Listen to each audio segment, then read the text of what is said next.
لك الحمد كما ينبغي لجلال وجهك ولعظيم سلطانك سبحان اللہ وبحمدہ سبحان اللہ العظیم۔ اللہ تعالیٰ سے اس دعا کے ساتھ کہ اللہ تعالیٰ ہمارا یہاں آنا، یہاں بیٹھنا، سننا، سمجھنا، بات کرنا، اپنی توانائی کو لگانا، گھروں سے اپنے ضروری کاموں کو چھوڑ کے آنا اپنی بارگاہ میں قبول فرما لیں، اور اللہ تعالیٰ ہمارے ہر اس لمحے کی قدردانی فرمائے جیسے کہ صرف وہی قدردانی فرما سکتے ہیں، اور ہمارے لیے راہ خدا میں چلنا آسان کر دیں، ہر قدم اٹھانا آسان کر دیں، ہمارے لیے ایسے نیک صالح ساتھی اور بازو فراہم کر دیں کہ وہ ہمیں سہارا دیں اور ہم ان کو سہارا دیں، آمین یا رب العالمین۔ آج آپ سب کے چمکتے ہوئے چہرے دیکھ کر پھر وہی خوشی ہے جو ہر دفعہ ملتی ہے۔ اللہ تعالیٰ آپ سب کو سلامت رکھیں، اور ہمارے پاس جو موضوع ہے، جو ہمارا عنوان ہے، وہ کیا ہے؟ کسی کو یاد ہے اس نشست کا کیا عنوان ہے؟ آئیے بنیاد سے رشتہ جوڑیں، اور یہ ہماری الحمدللہ چوتھی نشست ہے اس سلسلے میں۔ اور ایک سوال ذہن میں آتا ہے نا کہ بار بار ایک ہی موضوع پہ کیوں گفتگو کی جائے کہ آئیے بنیاد سے رشتہ جوڑیں، تو بار بار کیوں جوڑیں؟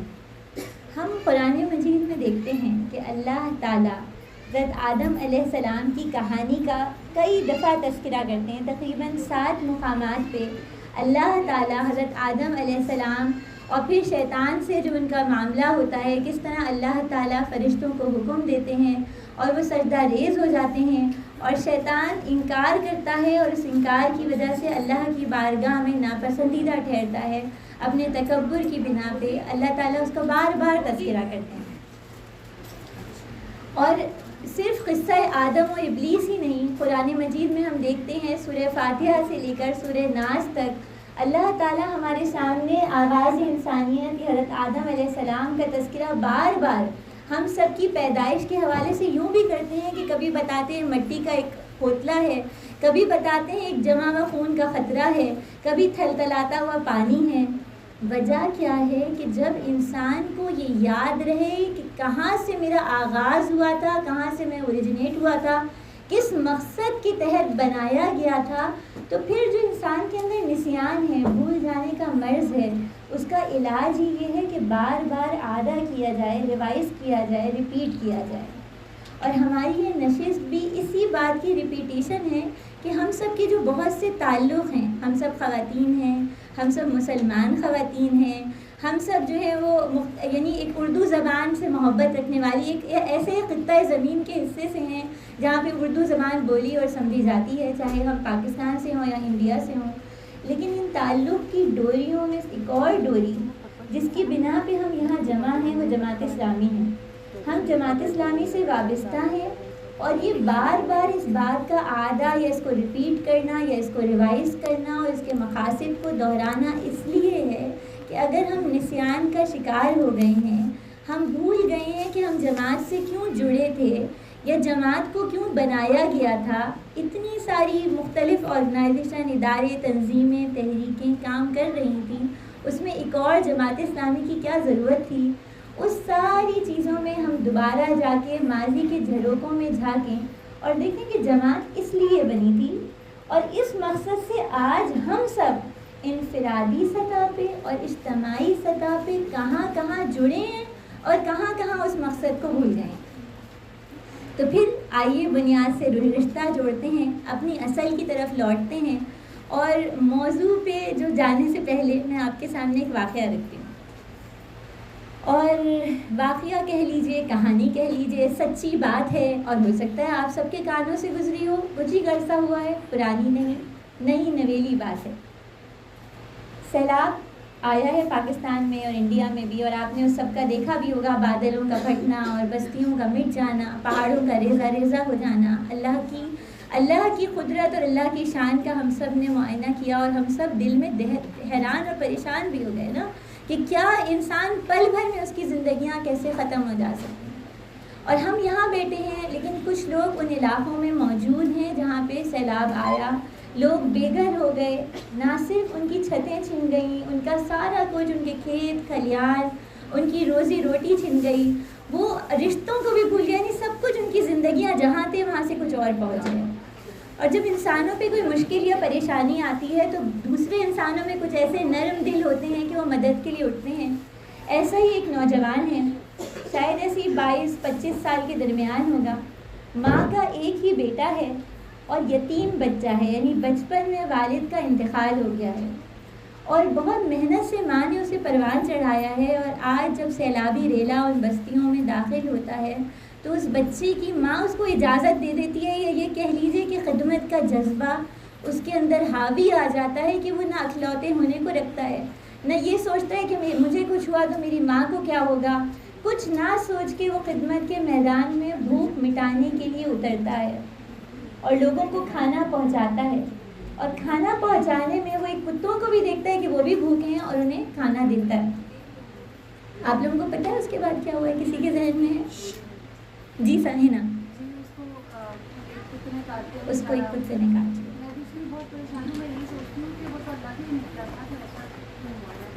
ایسا کیوں ہوا ہے؟ کیا وہ اس کا امتحان ہے یا وہ ہمارا امتحان ہے؟ وہ بچہ کہ 2 دن پہلے اس کی خوبصورت چہرے کی تصویر ہے جس میں وہ بتا رہا ہے یہاں کھانا دو اور وہاں کھانا دو، اور کچھ ہی دنوں میں ایسی کایا پلٹتی ہے کہ ہاسپٹل سے تصویر آتی ہے کہ اس کو بستر سے باندھا گیا ہے اور باندھنے کے لیے زنجیریں بھی نہیں ہیں، اتنی قحط اور اتنی کمی ہے کہ کپڑے کے رومال سے اس کی ٹانگیں باندھی ہوئی ہیں، اور ڈاکٹر اس کی ماں سے کہتا ہے، اس ماں سے کہتا ہے جس نے انتہائی مشکل حالات میں اس لڑکے کو جوان کیا اور اس کے اندر دل کی نرمی رکھی۔ یہ دل کی نرمی تو اکثر چھن جاتی ہے سخت حالات میں، لیکن اس کا دل اتنا نرم تھا کہ وہ ان علاقوں میں پہنچ کے لوگوں کی بھوک مٹا رہا تھا، لوگوں کے لیے، انسانوں کے لیے فلاح کا کام کر رہا تھا، اور ڈاکٹر اس ماں سے کہتا ہے کہ اس کو زہر کا ٹیکہ دے دیجیے تاکہ اس کی موت آسان ہو جائے، تاکہ اس کی موت آسان ہو جائے۔ اپنے دل پر ہاتھ رکھ کے سوچئے، ایک بچے کی پرورش کیسا ہمیں ہلا دیتی ہے، اور اس بچے کو ربیز ہو جانا اور خطرہ خطرہ موت کے منہ میں جاتے دیکھنا کتنی بڑی سزا ہے۔ یہ سزا ہے یا یہ امتحان ہے؟ اور اس بات کا آج کیا تذکرہ ہے؟ کیوں میں آپ سے یہ واقعہ سنا رہی ہوں؟ کیا دل کے نرم کرنے کے لیے، یا اس بات کے احساس کے لیے کہ ہم جو کچھ کر رہے ہیں اور جس جذبے کے ساتھ میدان میں موجود ہیں وہاں ہمارا کیا کام ہے؟ آپ یہ سوچئے، جس ملک کے اندر آئی پی پیز کو 2 ارب روپے بغیر کسی کام کے فراہم کر دیے جاتے ہیں، جس ملک کے اندر گورنمنٹ کے خرچے پہ ہیلی کاپٹروں میں اڑتے ہیں اور بیرونی ممالک کے دورے کرتے ہیں، جس ملک کے خرچے میں وزیر اعظم اور صدر کی کچن کا خرچہ اتنا ہے کہ ہم سوچ نہیں سکتے، اس ملک کے اندر اس معصوم بچے کے لیے ایک ویکسینیشن یا وہ انجیکشن فراہم نہیں کر سکتا وہ ملک، اس کی ٹریٹمنٹ کے لیے میو ہسپتال کے وہ بوسیدہ بستر پہ ایڑیاں رگڑ رہا ہے۔ کیوں؟ کیا اس کی ایڑیاں رگڑنے میں کہیں میری اور آپ کی کوئی کمی تھا؟ ہمارا کوئی کردار تو نہیں تھا؟ آئیے اسی تصویر کو ہم تھوڑا اور ڈسکس کریں گے، لیکن تھوڑا سا پیجز کو پیچھے پلٹتے ہیں، اپنی تاریخ کے صفحات کو پیچھے پلٹتے ہیں۔ یہ سال 2005 ہے، رمضان کا مہینہ ہے اور صبح کا وقت ہے، بہت سے لوگ اس وقت دورہ قرآن اس زمانے میں ہو رہا تھا، اس سے واپس آ رہے ہیں کہ اچانک ایک تیز آندھی آتی ہے۔ کسی کو یاد ہے 2005 میں کیا ہوا تھا؟ کیا ہوا تھا شفیقہ؟ زلزلہ آیا، ایک طوفان اور آندھی آتی ہے، اور اس آندھی کے ساتھ پتھریلی پتھر والی ہوائیں چلتی ہیں، اور مانسہرہ، کشمیر، باغ کا علاقہ، اسلام آباد میں بھی جھٹکے آتے ہیں، بلڈنگیں ایسی کہ اوپر والی منزل نیچے دھس گئی۔ جب ریفیوج یعنی فلاحی کام کرنے کے لیے افراد پہنچتے ہیں تو لاشیں دبی ہوئی پڑی ہیں، یونیورسٹی کے اندر والدین باہر بیٹھے ہوئے ہیں جامعہ کے باہر، کیونکہ پتہ نہیں ہے کہ بچے ملبے کے نیچے کہاں دبے ہیں، بیٹھ پڑے ہیں۔ کچھ عمارتیں بالکل صحیح کھڑی ہیں اور کچھ ایسی ہیں جیسے کوئی کسی پتنگ کی ڈوری نیچے کھینچ دی جائے اور وہ خالی ڈنڈے سریے رہ جائیں، عمارت غائب ہو چکی ہے، دھس چکی۔ 2005 کا زلزلہ، اور اس کے بعد اس وقت پاکستان میں ڈاکٹر کوثر فردوس ناظمہ تھیں پورے پاکستان کی۔ جیسے ہم نے مولانا مودودی کا تذکرہ پڑھا کہ جماعت اسلامی وہ جماعت ہے جس کے اندر باقاعدہ الیکشن کے ذریعے ہر کچھ مدت کے بعد نیا ناظم اور ناظمہ آتی ہیں، جمہوریت ہے، موروثیت نہیں ہے. کسی کا بیٹا، مولانا مودودی کی بیٹی نہیں، ان کا بیٹا نہیں، جس کو لوگ منتخب کرتے ہیں وہ ناظم یا ناظمہ ہوتا ہے. ڈاکٹر کوثر فردوس کے شوہر اور ان کے دونوں بیٹے، ایک میٹرک میں ہیں اور ایک فرسٹ ایئر میں ہیں. وہ زلزلے کی جگہ پہ مانسہرہ پہنچتے ہیں اور اس کے ساتھ جماعت کی پوری جو اس وقت قاضی حسین احمد صاحب بھی پہنچتے ہیں، اور پہنچنے کے بعد اندازہ ہوتا ہے کہ تباہی بہت زیادہ ہے. اور تباہی خالی گھروں کی ختم ہو جانے کی نہیں ہے، رشتے بھی بچھڑ گئے ہیں، اور جو زندہ ہے نا وہ ایک ٹراما میں ہے، ایک دھچکے میں ہے، ایک ایسی کیفیت ہے جس کے بعد کچھ سمجھ دماغ کام نہیں کرتا. ہماری شفیقہ بہن اس حصے سے، شفیقہ آپ کچھ کہیں گی اس معاملے میں؟ مطلب وہ ہم نے دیکھا تھا اپنی آنکھوں سے، وہ زلزلہ وہ ایسا تھا کہ مطلب ایک بہت سخت آواز تھی، مطلب گھر ہلتے ہوئے بھی نظر آ رہے تھے. ہمارا اپنا گھر گرا نہیں تھا لیکن ڈیمیج ہوا تھا. تو مجھے اچھی طرح یاد ہے کہ جیسے ہم لوگ بھاگ رہے تھے، جب وہ ایسا تھا کہ جب ہم لوگ بھاگ رہے تھے گھر میں سے، تو کوئی بھی، ہماری امی، ہمارے بہن بھائی سارے مطلب ایک دوسرے کو آواز نہیں لگا رہے تھے، بالکل چپ چاپ ہو کے بھاگ رہے تھے. مطلب ہوتے چھوٹی سی کوئی بات ہوتی ہے تو ایک دوسرے کو آواز لگا رہے ہوتے ہیں، امی ہمیں آواز لگا رہی ہوتی ہیں، ہم چھوٹے بہن بھائی، لیکن بالکل چپ، زبان بند ہو گئی تھی. اور میں دیکھتی تھی تو ہوتا ہے نا گھر کے یہ آگے وہ ایسے نیچے آتا ہمارا گھر، پھر اوپر ہو، پھر ایسے نیچے آتا تو پھر اوپر ہو. تو بہت خوفناک منظر تھا. کتنے ہی بچے کو ان کی مطلب اسکول سے جب ملے تو انہوں نے ایسے مٹھی بند کی. ایک میری کزن کی بچی تھی، اس نے ایسے مٹھی بند کی، اس نے ₹2 کا کوئن پکڑا. اس نے مطلب اس کوئن کے ذریعے، اور کچھ لوگوں نے اپنے بچوں کو بالوں کے ذریعے، کچھ پونیوں کے ذریعے اس طرح کے جانا. تو بالا کوٹ سے میرا تعلق ہے اور زیادہ تو بھائی مطلب ہم لوگ سوچ رہے تھے کہ شاید ہم بھول جائیں گے، لیکن بھولنے والی چیز نہیں تھی. وہ ابھی بھی ہم یاد کرتے تو ایسے ہی محسوس ہوتے ہیں کہ جیسے کل کی بات ہے. مطلب لگتا نہیں ہے کہ 10-12 یا 20 سال بیت گئے. اور یہ تذکرہ یہاں پر کیوں؟ یہ زلزلہ آتا ہے اور فوراً ہی جماعت اسلامی کا رفاہی کام شروع ہو جاتا ہے. آپ سب کو پتا ہوگا الخدمت جماعت اسلامی کی NGO ہے جس کے پیڈ ورکرز بھی ہوتے ہیں، لیکن جیسے ہی کوئی کرائسس کے حالات آتے ہیں تو فوراً جماعت کا ہر کارکن الخدمت کا کارکن بن جاتا ہے. وہ اس علاقے میں جہاں کہیں ہوتا ہے کام کے لیے پہنچ جاتا ہے. الخدمت نے اپیل کی، جماعت اسلامی نے اپیل کی، اور پھر لوگ تقریباً 17 خیمہ بستیاں جماعت اسلامی نے آباد کی، جس کے اندر کتنی بڑی 10 سے 15 ہزار وہاں پہ لوگ تھے.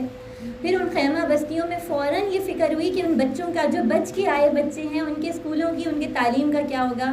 جمعیت طلبہ اور طالبات، جو جماعت اسلامی کی طلبہ تنظیمیں ہیں، ان کے بچوں نے والنٹیئر کیا اور وہاں پہ انہوں نے پڑھانا شروع کر دیا. پھر فوراً ہی جماعت اسلامی کی ڈاکٹرز آرگنائزیشن پیما میدان میں اتری، اور اس نے وہاں پہ لوگوں کی ایک چیز کی تکلیف نہیں تھی. زخمی الگ تھے، اور جس طرح شفیقہ کہتی ہیں کہ دل میں جو اس وقت کا خوف و ہراس تھا وہ الگ موجود تھا، اس کے لیے الگ اترے. امید نو کے نام سے ایک پروگرام شروع کیا، کاؤنسلنگ سیشنز تھے مختلف. اچھا، پھر بہت سے گھروں کے روزگار ختم ہو گئے تو ایک سلائی سینٹر قائم کیا گیا جہاں سلائی مشینیں دی گئیں اور ان خواتین کو سلائی کڑھائی سکھائی گئی، کیونکہ ان کے گھر کا کفیل جا چکا ہے دنیا سے، تاکہ اب وہ اپنے پاؤں پہ کھڑی ہو سکیں. یہ اتنا بڑا کام ہے جو ایک چھوٹی سی جماعت کام کر رہی ہے. اور یہ سب میں کہانی کیوں سنا رہی ہوں؟ اور پیچھے چلتے 2005 سے کچھ اور صفحے پیچھے پلٹیے. 1947 ہے، تقسیم پاکستان کا مرحلہ ہے. انڈیا سے جو ٹرینز ہندوستان سے آ رہی ہیں وہ خون سے لتڑی ہیں اور ایسی ہیں کہ لاشوں کے اندر کیڑے پڑ چکے ہیں، تعزن پھوٹ رہا ہے. اور مولانا مودودی بھی اس وقت آئے ہیں، ایسا نہیں ہے کہ وہ وہیں موجود تھے، بڑا اچھا سا گھر ور سیٹ تھا. آتے ہی انہیں فکر ہوتی ہے کہ کیا کرنا ہے، ان لاشوں کو دفنانا ہے. وہ بچیاں جو سکھوں نے رون دی ہیں، لوٹی پٹی کٹے جسموں اور حالتوں کے ساتھ آئی ہیں، ان بچیوں کے بیاہ کی مولانا مودودی کی اہلیہ خود ان بچیوں کا نکاح کراتی تھی، ان کی کہانیاں سنتی تھی، ان کے دل پہ مرہم رکھتی ہیں. جماعت اسلامی جو کہ ابھی بنے ہوئے 1941 سے 47 تک کتنے سال ہوئے ہیں؟ کتنے سال ہیں؟ میری میتھ کمزور ہے اس لیے پوچھ رہی ہوں. کتنے؟ 6 سال. 6 سال میں آنے والی افداد میں کھڑی ہے، اور یہ پہلا الخدمت کا کام ہے جو اس وقت وہاں پہ وہ کر رہی ہے. لاشوں کو دفنانا، گھر بنانا، خیمہ بستیاں آباد کرنا. اتنے لوگ جو آئے ہیں، بے خانمہ لوگ، بے گھر لوگ، ان کا کچرا ہی جو اٹھتا ہے نا، وہی اتنی سڑان دیتا ہے، لاشیں تو الگ. یہ سب کچھ کرنا اپنی ذمہ داری سمجھ کے وہ کر رہے ہیں. لیکن آئیے بنیاد سے رشتہ جوڑنے میں اس کا کیا تذکرہ ہے. اور پیجز پلٹتے ہیں پیچھے پیچھے پیچھے. علامہ اقبال کو ایک تاجر زمین دیتا ہے، اور وہ زمین کس کام کے لیے دیتا ہے؟ علامہ اقبال سے سب واقف ہیں نا. ان میں ایک تاجر نے زمین دی، کیوں دی؟ کس خیال سے دی ہوگی آپ لوگ بتائیے. کاشتکاری. اچھا، اور علامہ اقبال کی کیا سوچ تھی اس دور میں، کیا ویژن تھا ان کا؟ ملک یا اور اسلام کے لیے ایک اسلامی نظام پہ مبنی ریاست قائم کرنا. اس تاجر نے کہا یہ زمین آپ کی، اس پہ آپ بستی بسائیں. وہ بستی اسلام کی شکل کے اوپر ہو، اسلامی نظام کے اوپر ہو. پورے ہندوستان میں ایک شخص ہے جس کے اوپر علامہ اقبال کی نظر پڑتی ہے کہ میں اس کو بلاؤں گا اور اس سے کہوں گا تو وہ اس بستی کا آغاز کرے گا. کون ہے وہ؟ مولانا مودودی. اور اس بستی کا نام کیا ہے، کسی کو یاد ہے؟ پٹھان کوٹ. پٹھان کوٹ کے اندر مولانا مودودی. اور پٹھان کوٹ ایسا ہے وہاں لائٹ نہیں ہے، وہاں پانی نہیں ہے، وہاں گیس نہیں ہے، خود لکڑیاں کاٹ رہے ہیں، پانی بھرتے ہیں کس طرح سے لے کے آتے ہیں. سانپ، بچھو اور بھیڑیے الگ ہیں. بڑی دلچسپ وہاں کی روداد ہے، اگر کبھی موقع ہو تو ضرور نکال کے پڑھیے گا. شہروں کے لوگ، شہری لوگ جا کے گاؤں دیہات میں آباد ہوئے، کیوں؟ صرف ایک اسلامی بستی قائم کرنے کے لیے. اور پھر اچانک کیا ہوتا ہے، 1947 کے وقت کا بلوا شروع ہو جاتا ہے. ہندو اور سکھ مسلمانوں کے اوپر حملے شروع کر دیتے ہیں. اس بستی کے اندر مکانوں کے 40 کمرے ہیں، 40، یعنی جو ٹوٹل گھر ہیں ان کے اندر رومز کتنے ہیں؟ 40 رومز. اور 3000 افراد آ جاتے ہیں پناہ کے لیے اس علاقے میں، جہاں نہ پانی ہے، نہ وہاں پہ، یعنی پانی کا کوئی ایسا نہیں ہے نل کے لگے ہوں، نہ بجلی ہے، نہ گیس ہے، لکڑی خود کاٹنی ہے، کھانا خود پکانا ہے. راشن انہوں نے صرف اتنے لوگوں کا رکھا تھا جتنا اس بستی میں موجود تھے. اچانک اپنے بیل گاڑیوں پہ، جو اس وقت کے وسائل تھے اس پہ لدے پدے اجڑے پچڑے لوگ وہاں پہنچ رہے ہیں، اور مولانا مودودی کھڑے ہو جاتے ہیں، پورا ایک سسٹم بنا دیتے. اتنا دلچسپ وہ واقعہ، آپ اسے پڑھیے گا. وہ اس میں ایک حفاظتی نظام بناتے ہیں، ایک راشن کا سسٹم بناتے ہیں، ایک اچھا ٹریننگ بھی کر رہے ہیں. جگہ جگہ انہوں نے مٹی کے تیل کے کنستر رکھوا دیے ہیں، اور خواتین کو بلا کے خطاب کیا کہ دیکھیے جب تک ہم زندہ ہیں آپ کی حفاظت کریں گے، لیکن اگر ہم مارے گئے، کیونکہ سب مارے جا رہے تھے، تو پھر یہ کپڑے کی بالز ہیں، انہیں مٹی کے تیل میں بھگوئیے گا، اور پھر جو بلوائی آئیں گے ان کے اوپر ڈال کے آگ لگا کر پھینک دیجیے گا تاکہ وہ بھاگ جائیں. اور ہم نے چھتوں پر اینٹ اور پتھر جمع کر دیے ہیں تاکہ آپ مقابلہ کر سکیں.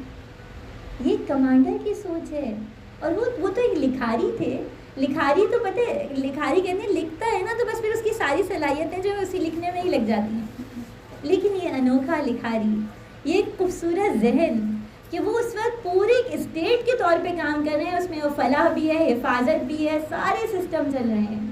اور جماعت اسلامی کا پہلا شہید بھی اسی بستی میں ہوتا ہے. ایک صاحب ہیں اور وہ بہت زیادہ مسلمانوں کی حفاظت کر رہے ہیں، جو وہاں پہ بلوائی آ رہے ہیں ان سے مقابلہ کر رہے ہیں. ایک دن نکلے ہیں دیکھنے کے لیے کہ آس پاس کوئی بیچارہ آیا ہو، اس کو میں لے کے آ جاؤں.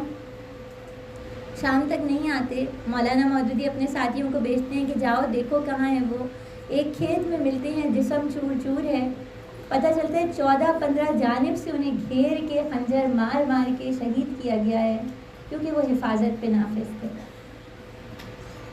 یہ سب کہانی سنا کیوں رہی ہیں؟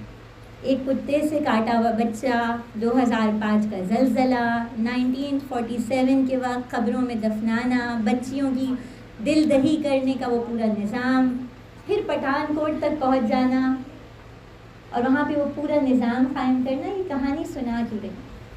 آپ سب کو فارم بھیجے تھے کہ آپ لوگ فیڈ بیک دیں.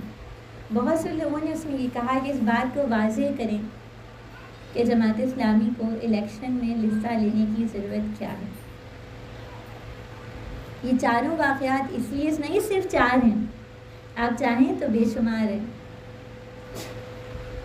جماعت اسلامی کو الیکشن میں حصہ لینے کی اس لیے ضرورت ہے کہ جب وہ بالکل چند افراد پہ مشتمل تھی، اور جب وہ 7 سال کی تھی، اور جب وہ 2005 میں پہنچی تھی، اور آج جب وہ سیلاب کے وقت میں پہنچی تھی، ایک چھوٹی سی 75 افراد کی جماعت اپنی استطاعت بھر ہر لمحے قوم کی فلاح، انسانیت کے لیے کام کرتی رہی۔ اگر اس کے اور یہ یعنی آپ دیکھیں پٹھان کوٹ کا جو میں نے آپ سے تذکرہ پورا سسٹمیٹک ہے، اور آپ سب جانتے ہیں کہ جماعت کے اندر ہر چیز ایک ایک چیز لکھی ہوئی ہے، جیسے کلوز ہوتے ہیں نا، آئین ہوتا ہے، پورا قانون بنا ہے، یہ ہوگا یہ نہیں ہو سکتا، یہ ہوگا یہ نہیں ہو سکتا۔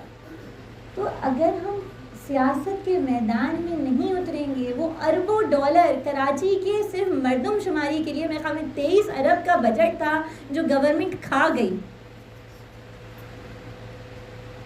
آپ صرف گورنمنٹ کے اہلکاروں کی جو بیوروکریسی ہے نا، اس کی جو تنخواہیں پر سنیں تو روح کانپ جاتی ہے۔ اس سب کے ساتھ یہ سارا پیسہ، یہ سارے اختیارات، آپ کے علم میں ہوگا یقیناً کہ افغانستان میں اس وقت پاکستانی گورنمنٹ نے ایک ویمن یونیورسٹی بنوائی ہے۔ اتنا پیسہ ہے کہ، اور یہ کرنا چاہیے، مسلمان ممالک کی مدد کرنا، اس میں کوئی منع نہیں ہے، لیکن سب کچھ ہے اپنے عوام کو ردی کیا ہوا ہے، کوڑا کیا ہوا ہے۔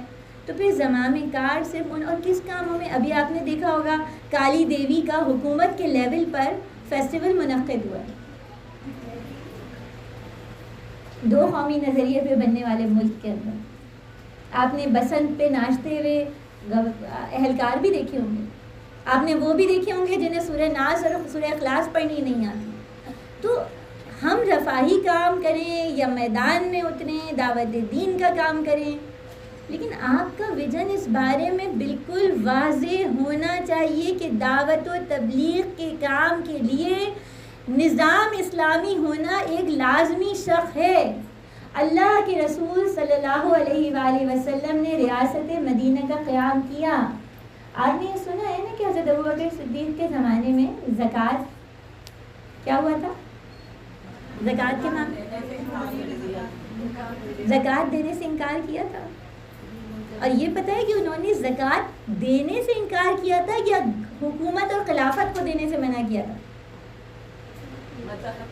حکومت کو دینے سے منع کیا تھا۔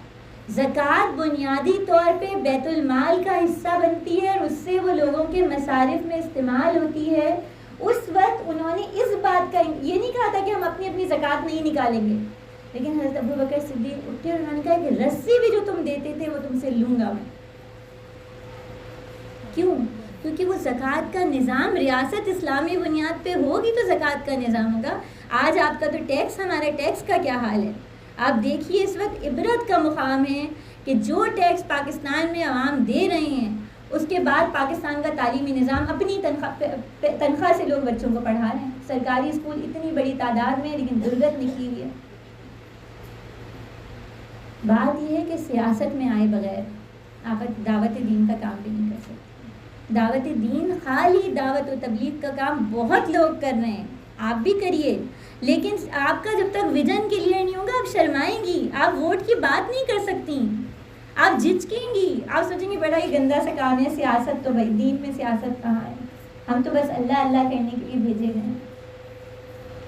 تو پھر اسی طرح کتوں سے کاٹے جاتے رہے میرے اور آپ کے معصوم نوجوان، وہ بچہ جو کہ آپ اس کا درد محسوس کریں، اور یہ ایک نہیں ہے، حیدرآباد میں، سندھ میں اور کتنی مقامات پہ آوارہ کتوں کے ہاتھوں بچہ، اور یہ ایک غم نہیں، ابھی وہ ڈمپر والا واقعہ شاید آپ نے، اور میڈیا کا دور ہے۔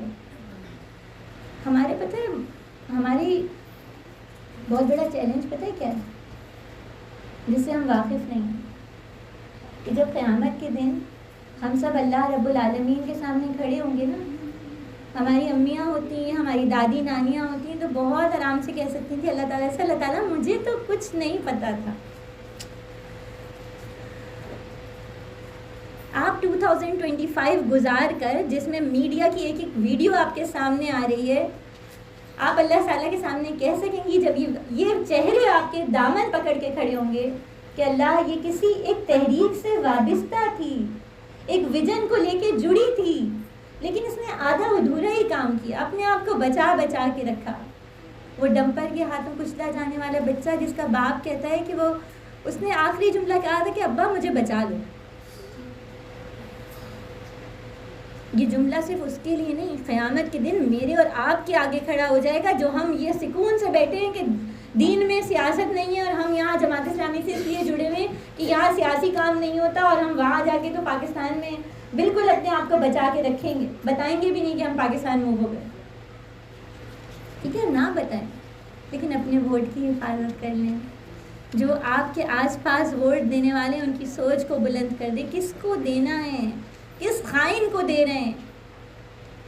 کس منافق کو دے رہے ہیں؟ لوگ کہتے ہیں برے الفاظ نہ بولیں، لیکن کیا درگت نکال دی ہے انہوں نے اس وقت. تو چلیے یہیں سے بات شروع کرتے ہیں. جماعت اسلامی کا آغاز، مولانا مودودی کی کہانی آپ سب نے سنی اور بہت سے واقعات ہیں. آئیے اس سے ذرا آگے چلتے ہیں. ایک نوجوان ہے کپور تھلہ کا، نام میں نہیں بتاؤں گی، ہو سکتا ہے آپ میں سے کچھ پہنچ جائیں. اور ہندوستان مشترکہ ہندوستان کا شہر ہے کپور تھلہ. اس کا وہ نوجوان ہے، امتیازی نمبروں سے 2nd پوزیشن سے کامیاب ہوتا ہے. اس علاقے میں مسلمان بچوں کے اندر تعلیم بہت کم ہو گئی ہے، انگریزی تعلیم تو ناپید ہو گئی ہے. وہ انگریزی امتحان میں کامیاب ہوتا ہے اور اپنے علاقے کا پہلا مسلمان وکیل بن جاتا ہے. آپ سمجھیے آج کی سب سے پروفیشنل ڈگری کون سی ہوتی ہے؟ آج کی سب سے اچھی والی ڈگری کون سی ہے جس کے بعد بہت اچھی سیلری، بہت اچھا پے اسکیل، کون سی ہوتی ہے بتائیں مجھے؟ چارٹرڈ اکاؤنٹنٹ اور اے آئی کے ذریعے، ہاں ڈاکٹر. اچھا، جب ایسا کوئی بچہ ہو، 2nd پوزیشن لی ہو، اپنے علاقے کا واحد ہو. جی سائرہ، مجھے لگتا ہے یہاں سے بات ہے. تو کوئی ہمارے بچوں میں سے کوئی ہو اتنا محنتی، اتنا اچھا، وہ بچپن سے کھیل کود میں نہیں لگا، اس کا ایک بس سوچ ہے کہ مجھے اپنے خاندان کو اٹھانا ہے، یہی سوچ ہے اس وقت. تو محنت کر رہا ہے، پڑھ رہا ہے، لکھ رہا ہے، جان کھپا رہا ہے. خاندان میں کوئی والدین مدد نہیں کر سکتے، وہ تو خود زیادہ پڑھے لکھے نہیں ہیں، وہ پڑھ رہا ہے، سب کچھ کر رہا ہے، اور پھر وکالت کا امتحان سے کام پہلا وکیل بنتا ہے. آپ سب سوچیں اس کی کیا خواب ہوں گے والدین کو. اب یہ گھر بنائے گا، اب یہ زمین لے گا، اب ایک ہیرا سی موتی سی بہو لاؤں گی میں، اس کے بچے کیا کیا. اچھا، وہ نوجوان جو ہے، کبھی آپ نے گھر میں کس کے گھر میں سونف اور دھنیا رکھا ہوتا ہے؟ ثابت سونف، ثابت دھنیا کس کس کے گھر میں؟ سب کے. کبھی سونف اور دھنیا کو آپ نے دیکھا کہیں ایسی جگہ گر جائے جہاں پہ نمی ہو تو کیا ہوتا ہے؟ مٹی ہو، نمی ہو، یا روئی پہ بھی گر جائیں تو کیا ہوتا ہے؟ جڑیں پھوٹ جاتی ہیں. بیچ کے اندر ایک کوپل اللہ نے چھپائی ہوتی ہے، ایک سبز کوپل، زندگی کی کوپل، حیات کی روشنی، جو نمی پا کر موافق حالات پا کے پھوٹ پڑتی ہے. اس نوجوان کے جو پہلا وکیل ہے وہ ترجمان القرآن پڑھتا ہے، اور اس کے بعد اس کی سوچ میں تبدیلی آتی ہے. اور وہ کیا کرتا ہے، اس کو پتہ چلتا ہے کہ ترجمان القرآن میں جو مضامین لکھ رہے ہیں انہوں نے ایک اجلاس منعقد کیا ہے، وہاں جانا ہے. وہ پہنچتا ہے اور وہ کھڑا ہوتا ہے. اور یہ کون صاحب تھے؟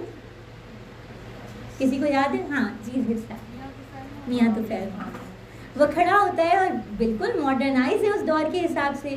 مولانا کہہ رہے ہیں کہ اس وقت انگریز کی حکومت نہیں کریں گے، اس کا تو پورا ویژن ہے، سوچ کے ساتھ اتنی ہائی پہ وہ جاب کر رہا ہے. مولانا کہتے ہیں آپ ہمارے ساتھ چلیے، لیکن 6 مہینے کا ٹائم ہے. یہ جو آپ کا لباس ہے، انگریزی طرز معاشرت ہے، اس کو بھی چھوڑیں، اپنی نوکری کو بھی چھوڑیں اور آئیں ہمارے ساتھ چلیں. 6 مہینے میں وہ صاحب اپنی سارے ارمان، اپنے خواب، اپنی زندگی کا لائف اسٹائل سب کچھ بدل دیتے ہیں. بس یہی آج کا پیغام ہے. وہ سب کچھ بدل کے جماعت اسلامی کے پہلے قیم بنتے ہیں.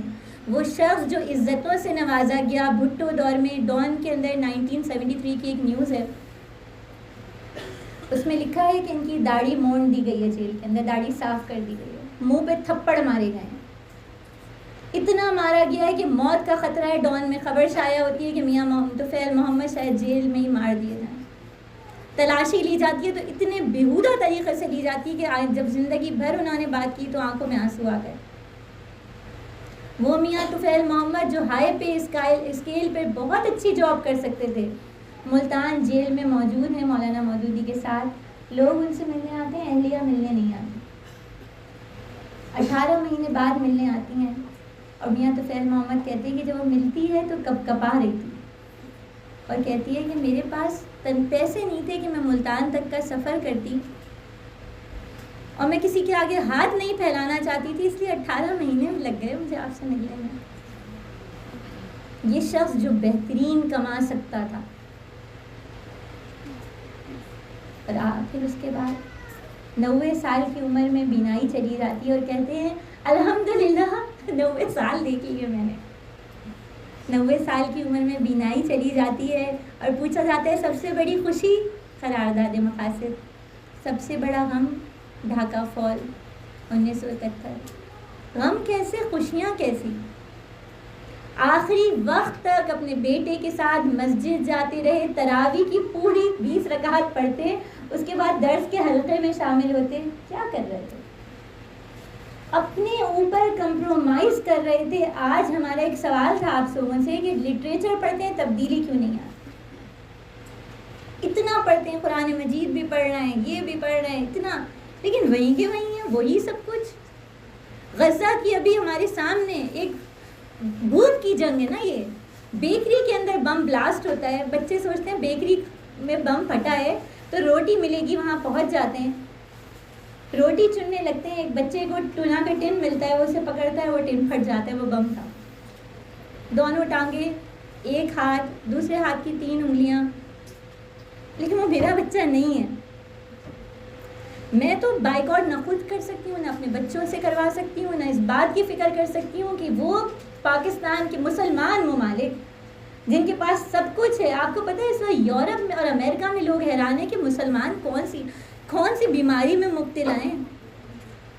ڈرون کے اندر کوڈ کاپٹرز کہتے ہیں، ان کے اندر روتی ہوئی آوازیں ہوتی ہیں بچوں اور عورتوں کی، رات کے پہر وہ خیمہ بستیوں میں داخل ہوتی ہیں، لوگ ڈر کے باہر بھاگتے ہیں تو ٹارگٹ کر کے مار دیے جاتے ہیں۔ آپ نے وہ بھی دیکھا ہوگا، ہم میں سے کتنے کے بچے ہیں 10 سال 12 سال، ان بچوں کو شیلڈ بنا کے اسرائیلی آرمی کے لوگ نکلتے ہیں، لیکن وہ میرے بچے نہیں ہیں۔ میں نہ اپنی طرز زندگی میں تبدیلی لا سکتی ہوں، نہ اپنے مزاج میں۔ مجھے آپ یہ پورا سوچیے گا، مودودی صاحب کا، میاں طفیل محمد کا، انشاءاللہ ہم اگلی دفعہ اور بھی کچھ لوگوں کو دیکھیں گے، سب بیماریاں تھیں، مسائل تھے، لیکن تحریک کا کام کرتے رہے، گیو اپ نہیں کیا، یہ نہیں سوچا آئیڈیل سچویشن ہوگی تب ہم سب کچھ کریں گے۔ اور بس ایک آخری بات پہ میں اپنی بات ختم کروں گی بہنوں۔ مولانا مودودی ایک مسجد میں نماز پڑھتے تھے، اور اس مسجد کے امام صاحب دل بھر کے مولانا مودودی کو برا بھلا کہتے تھے، اور ایک دن مولانا مودودی کے صاحبزادے کہنے لگے کہ ابا جان آپ اس مسجد میں کیوں جاتے ہیں آخر، یعنی آپ بیٹھے ہوتے ہیں آپ کو برا بھلا کہا جا رہا ہوتے؟ تو مولانا مودودی کہنے لگے کیا کہا انہوں نے؟ ہاں ان کے پاس نیکیاں بہت ہے، مجھے کچھ دینا تھا۔ ایک اور بڑے مزے کی بات کی، انہوں نے کہا میں نے قرآن مجید اور حدیث بہت پڑھی ہے، کہیں بھی یہ حکم نہیں نظر آیا کہ مودودی کے خلاف کہنے والے کے پیچھے نماز نہیں ہوتی۔ آپ بات سمجھ گئی ہوں گی۔ دلچسپ انداز میں بیٹے کی توجہ ہٹا دی، لیکن میں آپ سے کیا کہنا چاہ رہی ہوں، پریزنس۔ مولانا مودودی کا اس مسجد میں موجود ہونا کتنے لوگوں کو سکھاتا ہوگا۔ آپ تحریک سے وابستہ ہیں، آپ جماعت اسلامی سے جڑی ہوئی ہیں کسی بھی درجے میں، لیکن اپنی پریزنس اتنی مثبت بنائیے کہ جہاں آپ موجود ہوں لوگ آپ سے متاثر ہو کے تحریک سے جڑے، دین سے جڑیں، اللہ کے دین کے غلبے کے لیے کوشش کریں۔ اللہ تعالیٰ ہم سب کے لیے اس کام کو آسان کرے۔ اور بس ایک ہوم ورک ہے، آپ سب سے جب اگلی ملاقات ہوگی تو کوئی ایک مولانا کی کتاب آپ منتخب کیجیے، اور کسی جماعت کے ساتھی کے ساتھ نہیں، کسی ایک رب کے ساتھ مطالعہ کیجیے۔ آپ سب کا ہے، مجھ سمیت ہم سب کا ہوم ورک ہے، اور یہ کام ہم سب کو کرنا ہے انشاءاللہ تعالیٰ۔ اللہ اس کام کو ہمارے لیے آسان کریں۔ سبحانک اللہم و بحمدک، نشہد ان لا الہ الا انت۔